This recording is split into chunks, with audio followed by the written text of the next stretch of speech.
every Tuesday in the month of November, in the first 2 weeks of December, 13 of so-called college football experts meet in a hotel in Grapevine, Texas, and discuss what they think is the college football top 25, and what I think is the biggest joke since KSI started making music.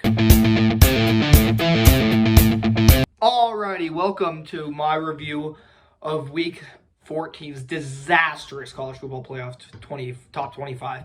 Probably do another one of these next week when we actually know the bracket, but I mean, this is just awful, horrendous, and every single one of those people in that room should go home ashamed of themselves, go home crying, because they are single-handedly almost ruining college football for me.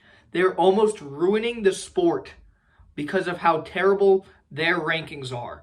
You're trying to tell me that Georgia is the 5th best team in the country.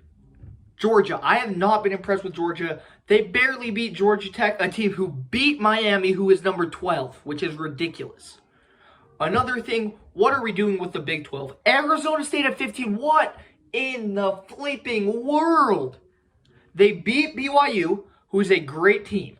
They go out and absolutely blow the doors off of their rival, Arizona, on the road, I might add. And they're like, there's 14 teams better than them. What are we doing? Here's why they're 15. Here's why I think the committee put them at 15. So that they could hold so that they could be telling the truth. Because they said that playing in the conference championship game would not hurt a team. So if Arizona State was ranked 11 and locked in a spot in that college football playoff, they could lose on Saturday to Iowa State, and the committee cannot pull them out because they said a loss in the conference championship game will not hurt you. I'm trying to wrap this up because the BYU basketball game starts in 10 minutes and my phone's about to die. But, I mean, this is just awful. And how is Clemson ahead of BYU? How is Clemson, a 3-loss team, ahead of a BYU team that beat a top 10 team on the road? Only loss was one of its 2 losses was to a possible Big 12 champion, and its other loss was against a 5-7 team who is not very good, but I think they're the skill of a 7-5 team. They just, got hot too late. And Notre Dame at number 4, they lost to Northern Illinois. That's possibly the worst loss out of anyone this year. Maybe other than Liberty to Kennesaw State. But that's irrelevant right now. I mean, Notre Dame lost to Northern Illinois at home. That was in the beginning of the season. But, I mean, if you put Notre Dame and you swap the Northern Illinois game with the Army game that they had 2 weeks ago, I think then they would be lower. Because the recency bias is just insane to me. How that if BYU, if you switch their when they beat SMU from the beginning of the season and you swap it with Kansas, so they lost to Kansas in week 2 and beat SMU in week 10, then it'd be a totally different story. I think that's a 3 or 4 spot difference, which is huge. And it's just ridiculous that you're going to put a 3-loss Clemson team who lost to South Carolina, who got embarrassed by Georgia, who barely beat Georgia Tech, who beat Miami. Let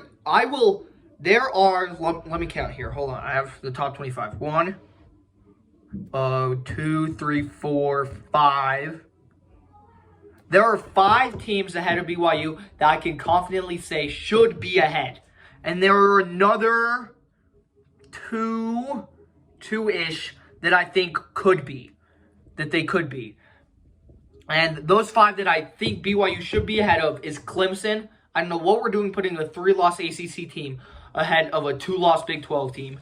I think we should be ahead of South Carolina. I think South Carolina has some impressive wins, but they also have some really bad losses. And then I think we should be ahead of Ole Miss, another 3-loss team who lost to Kentucky, who is not a good football program right now. I think we should be ahead of Miami because I think the only thing Miami has that we don't is a Heisman contender. Miami lost to Georgia Tech, who is not good, and lost to Syracuse, who is not to a quarterback who threw 4 pick sixes in one game. It's ridiculous. I think we should also be ahead of Alabama because I think they're a 3-loss SEC team that lost to Vanderbilt, who granted is a much better Vanderbilt team than we've seen in years past. But still, Vanderbilt they're 6-6.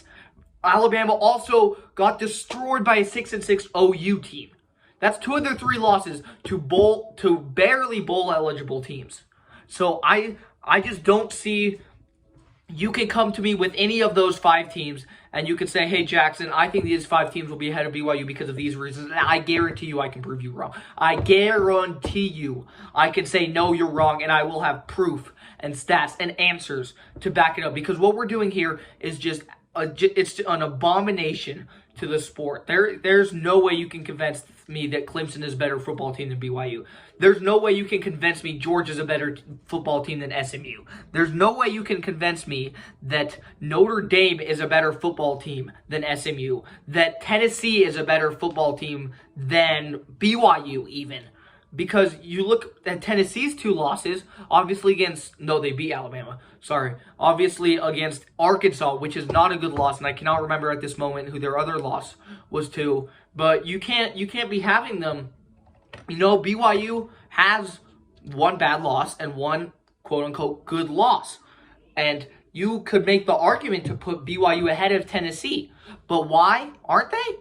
Because that Tennessee is a member of the Southeastern Conference. And somehow we have Alabama sitting here at 11, which I think is 3, 4, even 5 spots too high. And Paul Feinbaum still goes on SEC Network tomorrow, Wednesday morning, and has a chance to say, oh, how is Alabama so low? Shut your mouth. You've got to be kidding me. How are they so high? Just can someone explain to me, what is the committee, what is everyone else seeing in Alabama that I'm not? Can someone explain that to me? What's everybody else seeing in Miami that I'm not? What's everybody else seeing in Georgia that I'm not? In Notre Dame that I'm not? Because Notre Dame has been a much improved football team since the Northern Illinois loss. I will give them that. But SMU has been a much improved football team since the BYU loss. And BYU should be credited for that road win on a top 10 team who we held to 15 points, 0 touchdowns, and in every other game they scored 30, 40, 50, 60 points. And people say, oh, well, Preston Stone started that game. Preston Stone played 2 drives. Kevin Jennings played 3.5 quarters. He had plenty of chances to score a touchdown, and BYU's defense did not let him score a single one. This is a joke. This is ridiculous. Every one of those 13 committee members should be ashamed of themselves and should come out with an apology to everybody except for SEC Nation, who they are giving way too much credit to. College football playoff rankings, a disaster, a joke, and I don't know what to make it fair, but we need something else because they're like, oh, with 12 teams, the eye test won't matter. Well, shut your mouth. The eye test does matter. And Arizona State at 15 is a disgrace. BYU at 18 is a disgrace. SMU at 8 is a disgrace. Notre Dame at 4 is a disgrace. Georgia at 5 is a disgrace. Ole Miss at 13. South Carolina at 14. I could go on and on. Clemson at 17. This is unworldly to me how awful this ranking system is. Hopefully it's better next week when the final ones come out and the actual bracket comes out. But I'll talk to you guys then, and peace out.